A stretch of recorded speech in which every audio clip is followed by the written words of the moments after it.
Thank you all for joining us and for your generous support, especially during these challenging times. You are here because you're part of the Weizmann family, or were invited by someone from the family. So welcome. Un chaleureux bienvenue aux personnes qui nous rejoignent d'ici et d'ailleurs. I'm also grateful to have my colleagues and philanthropic partners from other countries joining us, as well as members of the International Board. Thank you to the Weizmann Institute management and staff who are leading us through these challenging times and moving the research forward. Never before has the critical role of basic science been more apparent. Science will have the answer, and the Weizmann Institute, with its multidisciplinary, curiosity-driven approach, is uniquely positioned to make a significant impact in solving this crisis. The recent ranking of #2 in the world by Nature brought us great pride and comes with great responsibility, which our scientists have always taken very seriously.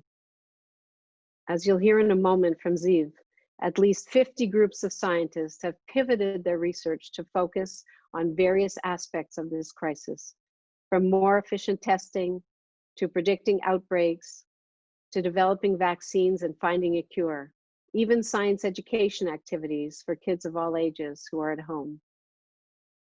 Amid the fear of the cure being worse than the disease, Professors Milo and Alon are here today to share with us their mathematical-based model to reopen society more quickly and restart the economy.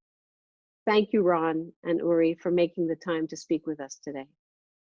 We are so grateful for the glimmer of hope you're providing. At this time, I would like to introduce Professor Ziv Reich and ask him to say a few words on behalf of the Weizmann Institute management and to introduce our guest speakers. Hello, everyone. I'm replacing Roy this evening as he's attending a scientific meeting right now through Zoom. So I'd like to start by thanking all of you for attending this meeting and for your continuous support during these challenging times we're having. As you probably know, we work under fairly strict restrictions. About only 1/3 of the personnel is allowed to be on campus. Nonetheless, we make every effort to make sure that our scientific activities remain roughly uninterrupted. These are difficult times, and during difficult times, you change your routine. And so we did at the Weizmann. And the result is that right now we have 60 groups that actually put aside whatever they were doing before and devote themselves during the last 2 months to corona research at different aspects. Could be therapeutics, diagnostics, analysis. To support these activities, we established a Corona Research Response Fund, and we've been able to raise already about $6.5 million to support these activities, numerous activities. In addition to these research-oriented activities, we actually established at the Weizmann a national testing center for corona infected people. We invested quite a lot in that. And we also established a lab with the sole purpose of making the diagnosis, the tests much faster.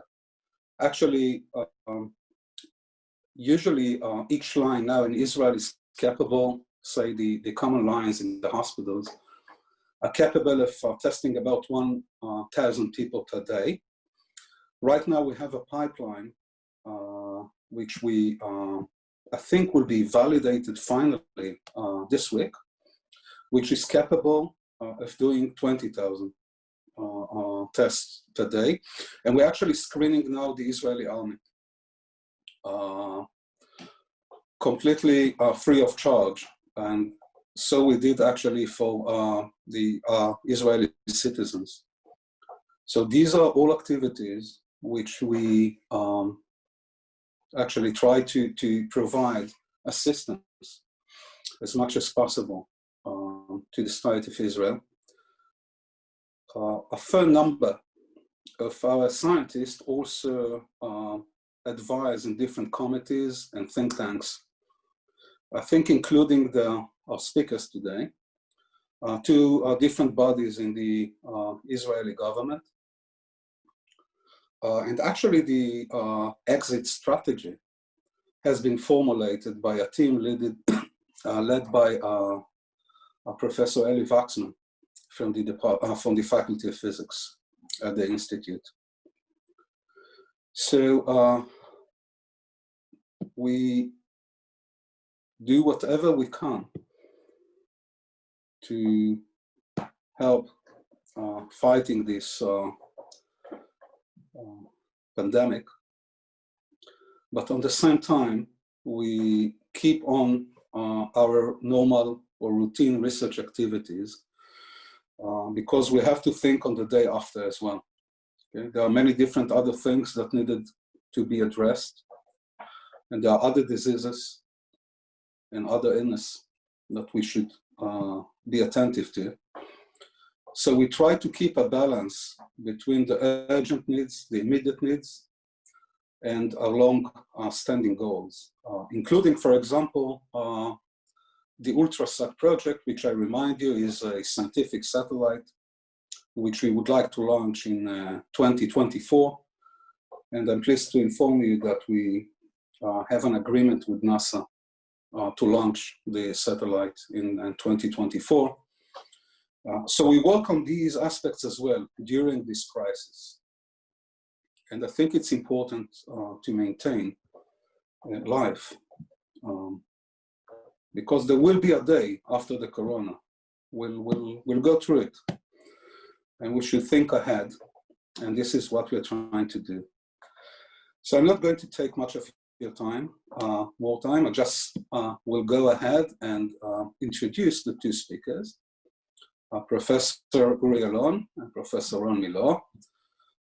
From now on, I'll be referring to them as Uri and Ron. And they have actually many things in common. So both of them served in the same program in the Israeli Defense Forces called Talpiot. And this is a program where the army identifies kids with an IQ which is much, much, much too high for their own good. And then send them to the university, usually to study mathematics and physics. And after they finish, they get back to the army. And they're being placed in different places to do miracles, technological, and they do, okay? So this is the common practice. They make miracles wherever they are positioned. Both Uri and Ron studied indeed mathematics and physics at the Hebrew University.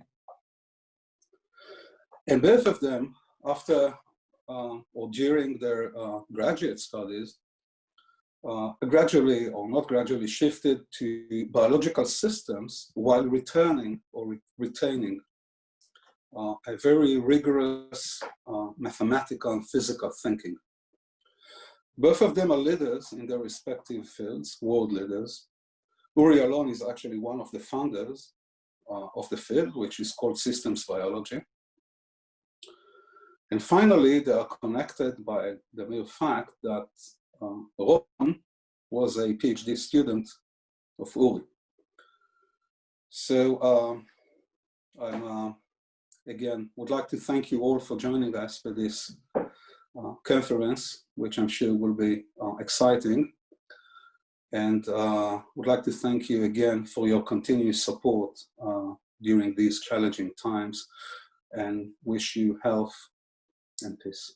Hello, everybody. I'll share with you a short presentation that will lead us into the main event about the work together with Uri about exit strategies. Really, for the past 15 years, I was on a quest, if you like, of trying to bring quantitative aspects into biology and doing biology by the numbers. And this resulted in a book, a database, all sorts of really interesting interactions. But then the coronavirus appeared, and it was clear to me that we could try and use numbers also versus the coronavirus. In a way, the idea is to use numbers as our sixth sense in defeating the virus. So that's the logic behind the effort. And so we started assembling numbers related to the virus and to the disease and to the outbreak. You probably saw lots of numbers in the newspapers, but we're talking kind of different things, not just about how many casualties there are, but about other things that enable us to answer. For example, the following questions are such examples of things that we've been looking at, like how long does it take to reach 1 million infected from one infected person? What is the effect quantitatively of social distancing? Why is the quarantine period 2 weeks? How do masks work? How is the virus related to the common cold, to the flu virus? What can we learn from the genome of the virus? What can we learn about the mutation rates and the ability to develop vaccines that would be effective, and things about stability of virions on surfaces? And we think those, like using numbers to analyze those questions, could give us this capability, but it's really not just the numbers, it's really also together with a pretty amazing group of people that joined into the effort. On each one, if I had more time, I could tell you a lot, but just if you see at the top left, Avi Flamholz, seen here. So actually, I got to meet him thanks to the friends of Weizmann when I was invited to give a talk in New York. And actually, his grandmother was a supporter of Weizmann. She told him, hey, I have a ticket for this event. I think it was the Museum of Asian Arts or something like that. And then at the time, he was just finished working in Google after doing in Princeton, and was actually excited by what he heard, and decided to come to Weizmann for a few years to work together. And like that, I could tell you a story about Benoit at the bottom that came from Paris, about Vanessa that came from Germany, and how they all connected together. But I'll move to the corona itself. What you can see here is kind of like this snapshot of this collection of numbers that we were after. I won't get into the details, obviously, but I just want you to see the logic of like collecting the numbers, which shows us the properties of that virus. For example, you can see the bat coronaviruses versus the pangolin coronaviruses and how the genome look like, things about the replication rate, the sizes, the components, the evolution rate, the mutation rate, all of those things. And that's just the beginning. We have more and more of that on how many cells of host are being affected, what's the stability on surfaces and things like that. But out of all that, there's one particular thing that that's interesting. If you look at what I zoomed in, it's about the progression of the virus. And as you'll see, that would connect very soon to what Uri is proposing as our element or important component into the exit strategy. And in that way, the numbers connect with what we need to do in order to be able to deal with the disease and manage it better. What we did appeared in English as a peer-reviewed paper, and immediately got hundreds of thousands of people sharing it. And then students in the international community at Weizmann on campus said, hey, we want to bring this knowledge also to our home countries. And they started translating it to different languages. And what you can see here is a list of about, I think, 20 languages in which it's already available and is circulated around. Anybody wants to guess what's the language that we see at the bottom left? So this is the version in Thai. If anybody, I know I can't hear you, but if you got it right, well done for you. And this is part of so all of this is really the way to get the numbers so that scientists throughout the world and decision makers could make better decisions how to deal with that. And that takes us directly into what Uri will tell you in a minute, but just to make the connection very clear, maybe you can try and recognize also people in this picture. So this was just when I was finishing my PhD and heading to Harvard Medical School to do my postdoc research. And that's how we said goodbye. And I would never have guessed that we'll come back together, work at Weizmann, and then work on the kind of project you'll be hearing soon. I sometimes feel like it's kind of like the Blues Brothers that were reunited in order to do one final big project. Uri, the floor is yours. Hi, everyone. It's very nice to see you and meet you. And that was a nice picture. Sent me back some years. And it's really amazing to be able to work together again. And the kind of numbers that Ron has been assembling help us to identify a vulnerability of the virus that we could exploit to make an exit strategy from this dilemma that we have now in the world. The dilemma is that we have lockdown in many countries or social distancing to bring the number of cases down. But the lockdown, it's like an economic epidemic, you can say. Lots of businesses are becoming bankrupt, and 30% unemployment is clearly untenable. A lot of emotional and medical stress. People don't take care of their medical problems, and we're going to see a lot of problems with lockdown, violence at home, stock markets crashing. So it's clear we have to lift the lockdown and start working again. But the problem is that if you do that, the virus epidemic can start rising again. That's the great fear, that sometime in the winter we'll have another resurgence. It's unpredictable, and so we're entering an unpredictable time. And of course, we know that economy needs confidence and predictability in order to thrive. And then it's thought that if there's another resurgence, we'll need to have another lockdown. So you give people hope, and then you take it away, which is a kind of a grim outlook. And then maybe another, and maybe we're looking for a couple of years of up, down like that. That's the fear. I mean, I hope that exiting lockdown will make the virus go away, but it's possible that we'll have a resurgence. And that's where we kind of got into thinking, could we have an exit strategy that takes into account both suppressing the disease, as I say, again, preventing a resurgence, and at the same time, offering economic activity. Not as wide as you might hope, but still something predictable, sustainable, that will give people employment and give confidence to the economy. And our suggestion, I just want to say, our suggestion is, it should be thought of as one component in a big exit plan where you do everything that we know, social distancing, masks, testing, everything continues, and during work, you work under special corona stipulations. But you add to that a cycle, which we call intermittent work, where you work 4 days, let's say Monday to Thursday, and then you have 10 lockdown days. And then that's a 2-week cycle. And then you have 4 work days, 10 lockdown days, etc. And you can see that 4 work days give you 40% of the 10 work days you usually have, or a third if you're also working on 1 day in the weekend, etc. So you can have employment for millions of non-essential workers. You can give a part-time employment, and we can discuss which sectors this works for better or worse. And the beautiful thing about it is that here's the lockdown, cases go down.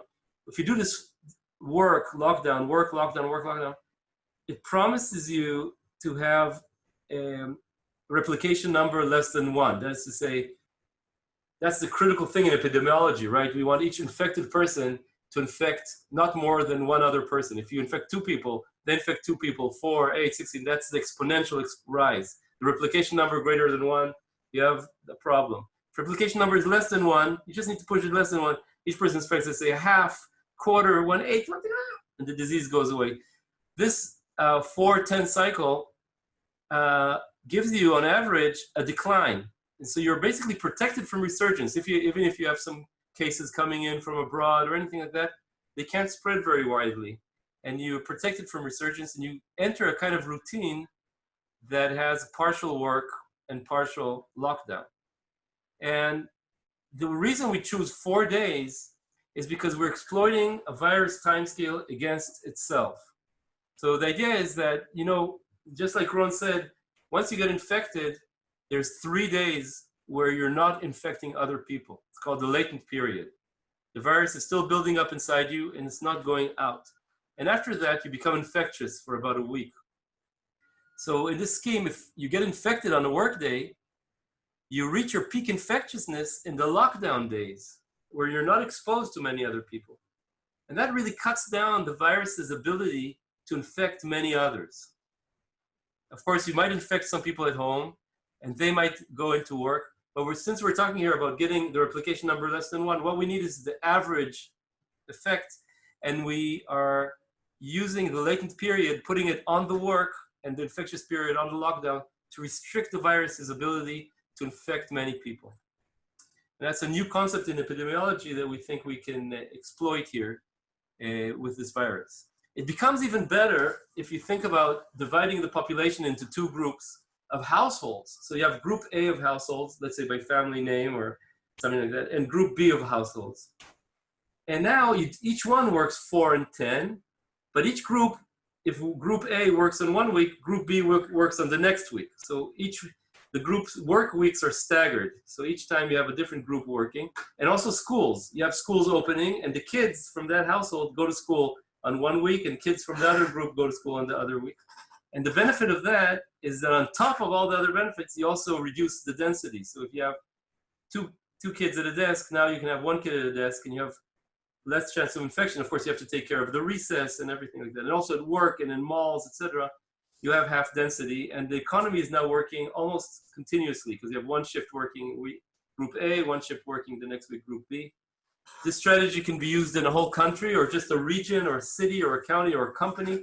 Because if a company or a region does it, it has replication number less than 1. It's protected from infections that are imported from the outside. They can't spread very much. So you can try this on a small scale or apply it to a school, a district, a country, etc. And it's important still to know that on those work days where everybody works and goes to school, it's not a huge party where everybody gets infected. It has to be Corona-style work days where you take many, many measures in order to make sure there's social distancing. The idea is to get the economy restarted, but still protect against resurgences. This is, of course, the way we got to this is in collaboration with epidemiologists and economists. So we're using here kind of tested, tried and true epidemiological models, and you can vary many parameters, and this still is predicted to work. The stronger you make the lockdown, and the more stringent you are in your work days, the more chance you have to control the epidemic. And in the long time, you save lives, because just because this is the number of, let's say, cases or deaths if you do this strategy, if you don't do it, there'll be a resurgence and another resurgence, and each resurgence like this costs more lives. And so it's a way to both protect against resurgence and have an economic activity. So some sectors like agriculture, high tech, people who can work remotely or in open spaces, it's perfect for them. Things like restaurants, hotels, which are very people intense, will have to open up with a lot of restrictions. But on those 4 days of work, everybody will go to your shop, everybody will go to your coffee shop with these restrictions. And so you can imagine a kind of routine. This routine is predictable. You know exactly when people will be in your shop, when people will be in your company. So investors and managers can have a bit of confidence in the plan. And sometimes I think of this as a good plan if our current exit from lockdown doesn't work and we have a resurgence, we'll need a really creative solution. And this could be it for an intermediate period of 6 months up to a year and a half until the time when we have a vaccine or such good testing like in South Korea where we can avoid lockdown altogether. And so this plan has been presented quite widely in Israel and it's appeared in the Gertner Institute, which is an epidemiological institute advising the Ministry of Health and the Ministry of Education, as a recommended plan for reopening schools in this staggered way. And we're also very interested in reaching decision makers in other countries, even countries who don't have, countries who don't have the testing capacity. This covers much of the world's population can still do this 4-10 strategy because all you need to do is enforce a lockdown, right? You have work and lockdown. So this could be possible for a wide range of situations. And we have a material that will, if you're interested, to share, going from Financial Times talking about this as a feasible policy to scientific preprints to computer codes or write-ups for policy advisors that we are developing. So I'm actually very curious at this point to hear your comments and to learn from you. First of all, thank you. And I'm sure we'll have lots of opportunity to thank you. This is very exciting and offers that glimmer of hope that we all need. So one of the questions I received was, the epicenters are in senior residences. Would it be better to use this for tailoring work schedules of doctors, nurses, and the staff going into these residences and the lockdown in the rest of the economy? So the question is about senior residences, which are hotspots of infection and unfortunately of critical cases and death. And you're thinking here of the medical teams and the support teams going in. So that would be a perfect case. You have a group, you don't want to put all the eggs in one basket. So you do want to have them in shifts. So if one shift gets infected, you can quarantine them without leaking into the other shift. So the staggered 4-10 strategy for the medical team and support team would be perfect here. It would protect them and also offer the chance to have 2 shifts so that you don't lose everything if somebody gets infected for a 14-day quarantine. Did I answer the question? Yes. Recent cases of COVID appearing in animals. Thoughts or insights on COVID transferring between humans and animals? Animals like pets, I suppose, there is insight like that. So that's, I think, why it's so critical to do this staggered situation in households. So you think of the entire household, the parents, the pets, the kids, and they're going to be, if you do 2 staggered groups of the population, they're not going to be able to infect the other group. So that really cuts down on that issue. But I don't have much information about transmission from pets and animals per se. Another question, how many cycles do you think it would take of this model before we can resume? How many cycles would it take? So on the bright side, maybe pie in the sky. If the whole world does this on the same 4 days, right? The whole economy is doing this. In principle, it should give us replication number less than 1 for the world. And that's a new kind of solution. It should mean that over time you have less and less cases. And just like SARS vanished in the end, Ebola, there's a possibility that this virus will also vanish without needing herd immunity or vaccines.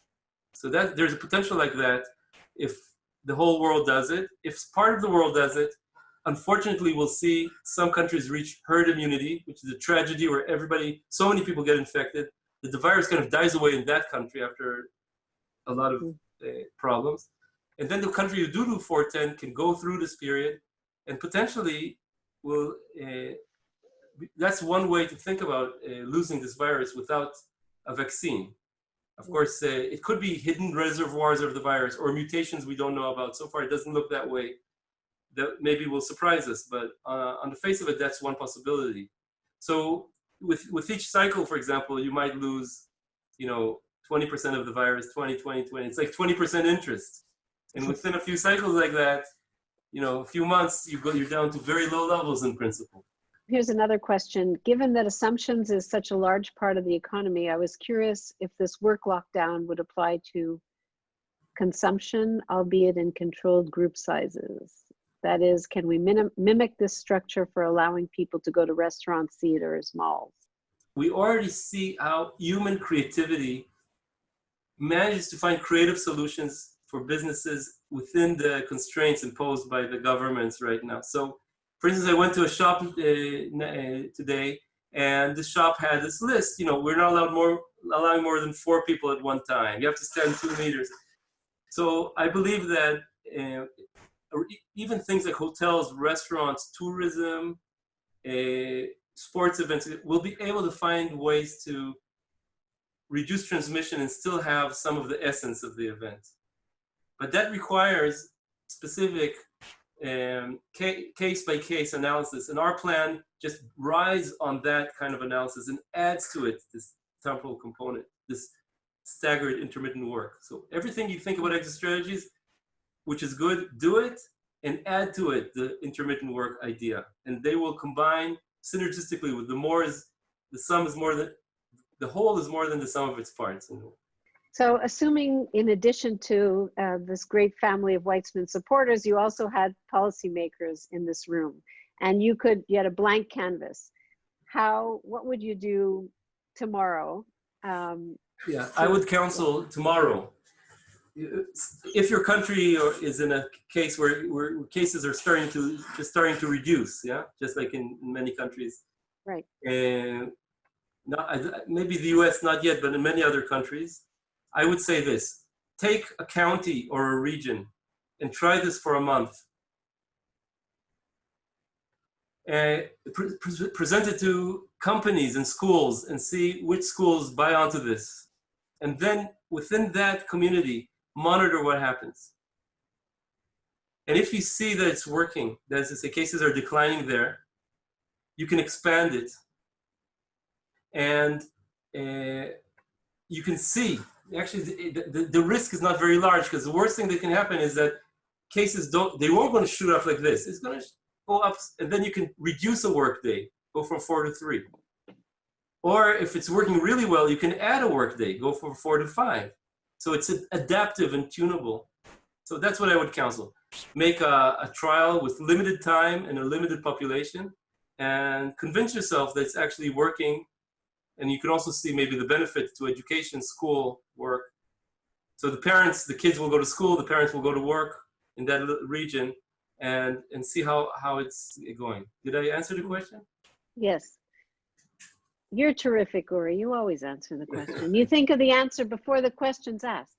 Here's another one. Your proposal is obviously multidisciplinary. Have you also included formal analysis using control theory?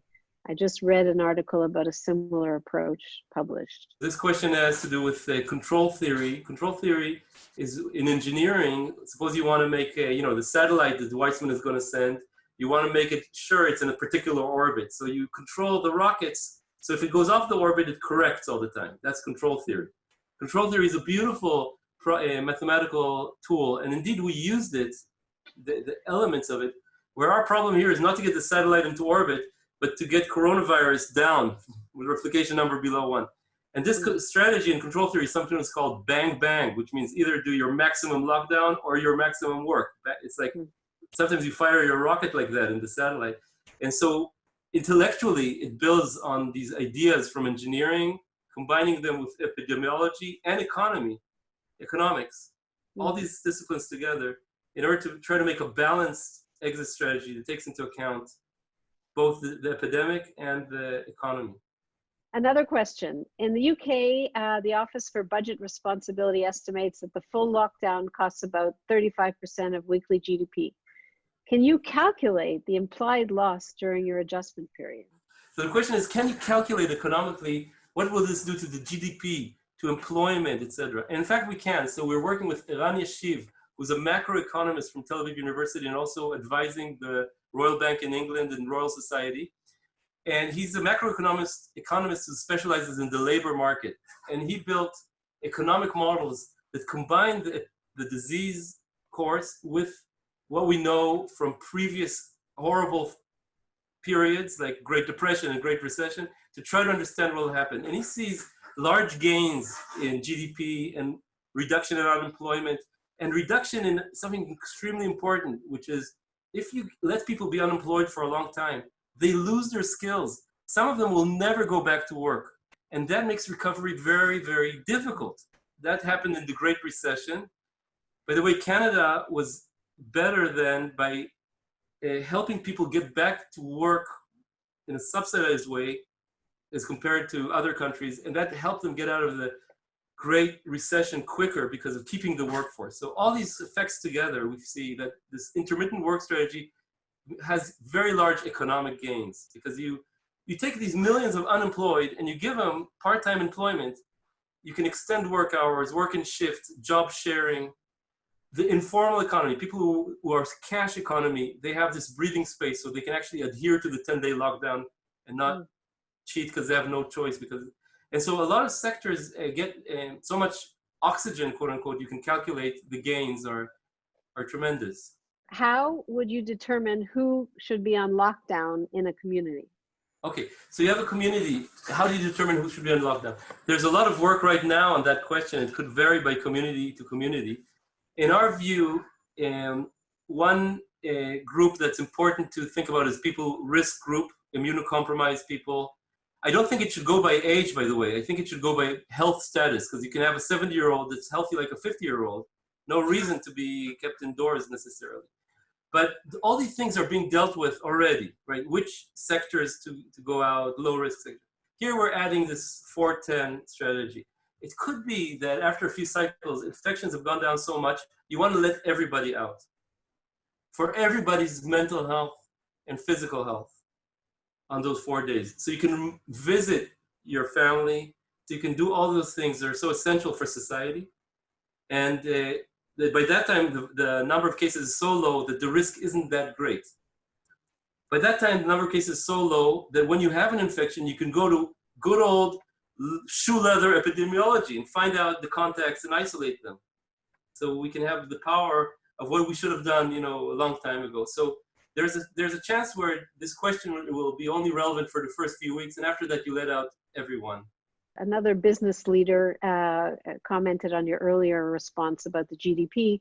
That would mean economic growth would fall and flatten to a much lower level with a shrinkage in valuations, and could lead to a very severe financial crisis. Yeah, you know, that's the point is that we can have a reduced growth and severe and long-lasting financial crisis. And I'm afraid that we're kind of stuck with between the double and the deep blue sea. So our other option is now to open up. Growth will happen, but then there's a resurgence, and we need another lockdown in an unpredictable moment. And businesses now don't have the capital anymore because they've already been through a lockdown. And that has the potential for a longer kind of depression and longer damage to the economy. And also think about the confidence in the economy. If there's a looming resurgence, what is your confidence in the economy, the animal spirits that are necessary for faith in the economy, as opposed to a predictable schedule where you know when everybody's going to work and exactly what's going to happen, and you can adjust to make investments in that scenario. So I think your input is extremely valuable here because you have so much more experience, but that's what we get from the economists, this essential value of predictability and of confidence. Another question, and Ron, feel free to jump in. I'm looking at you too. Would you say that the staggered groups would need to get tested regularly to make sure the group is negative? How feasible would that be to get as many people tested, for example, in the United States? So as I said before, testing should be developed and continue regardless of this. This is another component. But if you have this 4-10 lockdown, you can use testing in a smarter way. For example, if you have a certain amount of tests, if you test the people just before they exit lockdown and as they're entering work, you can catch the cases that are most relevant. And that can help you make a more optimal use of your tests. So testing is, of course, the more the better, and contact isolation.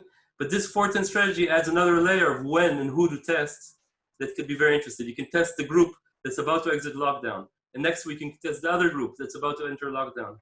And since they've only seen their household members, it's very easy now to isolate or to test the entire household. And therefore, your use of tests could be more effective. We have a number of questions from people who are dying to get on an aircraft, plus a bunch of executives from Air Canada on the screen here. So can you comment about travel?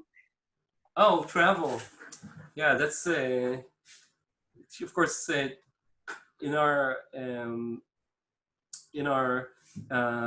strategy, we imagine that after the first few cycles, as I said, you open up the entire economy on those work days. And if we do a staggered, you have half the number of people in principle on each flight.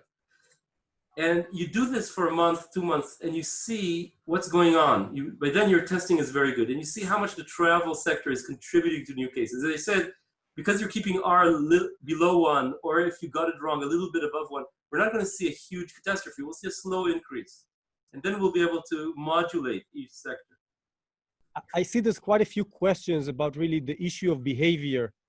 And so I want to point out that one of the reasons for this proposal comes from the fact of like the importance to take into account not only epidemiological aspects, but really psychological aspects, as well as the economy and the effects on behavior and well-being and the psyche of people. So this is one reason why to go on such a thing that enables this intermittent work already in the beginning.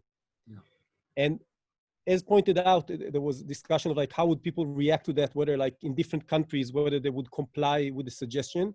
And I agree, there's all sorts of heterogeneity, and it's hard to know in advance. That's why it's good to start in different counties and to try it out.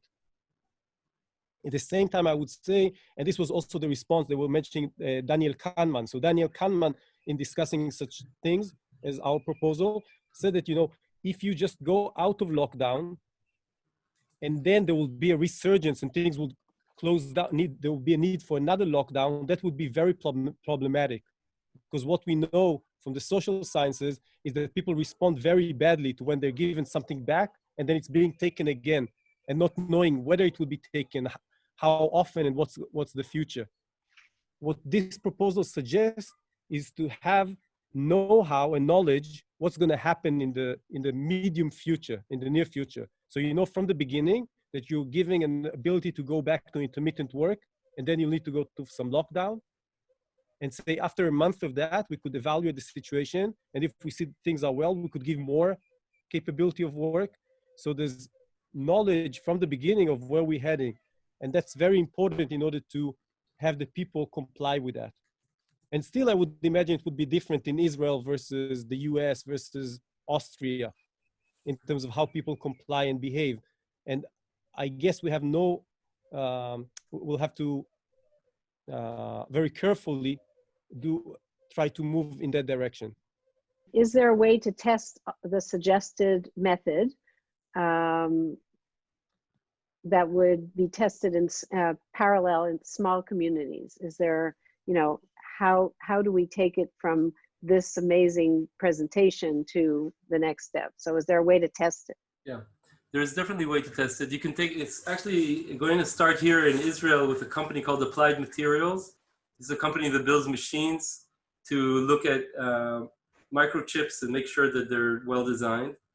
And they've agreed, or actually they got excited about this and it said, this is perfect for us. We're going to work in 2 shifts and do 4-10 schedule. And then just within a company like that has about 1,000 people, after a few weeks, you'll be able to see the trends in the infections. And that's just a simple case. You have a company that anyway wants to make a shift structure because they don't want to lose their entire workforce. It's critical for them. And this is an immediate decision just of their, you know, chief of operations and their CEO. So that's easy. On a national level, I guess a small town or a county, a school, it could be different levels, can buy into this. And the incentive, of course, is is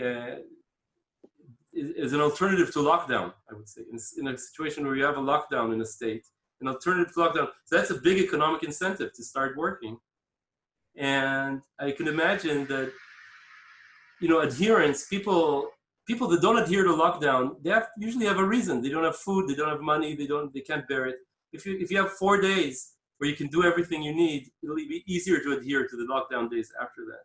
And so we might be able to see a psychological bonus. Somebody mentioned Daniel Kahneman. Daniel Kahneman said that, well, I think Ron mentioned it, that exiting lockdown and having a resurgence could be such a psychologically frustrating event that a more predictive schedule, even if it's grim, could be something people can, you know, get into it, at least enough to make this work. And of course, not everyone will comply. Thank you all for making time to be with us for this fascinating presentation. It really does offer us a glimmer of hope. If you haven't already done so, we hope you'll consider supporting the Global Emergency Response Fund. Your support will empower our scientists and continue to move things forward and together we can solve this crisis. Votre support est incontournable. More information can be found on our website, the website of your respective countries. You can also reach out to any of us directly. We'd be so happy to hear from you. Thank you, merci, toda rabba, gracias. I also want to thank Ron, Uri, and Ziv. Listening to you really fills us with hope and a lot of great information, which is empowering. I also want to thank my team at Weizmann Canada, as well as the team at the Weizmann Institute, headed by Kelly Avidan, for their efforts in putting this event together.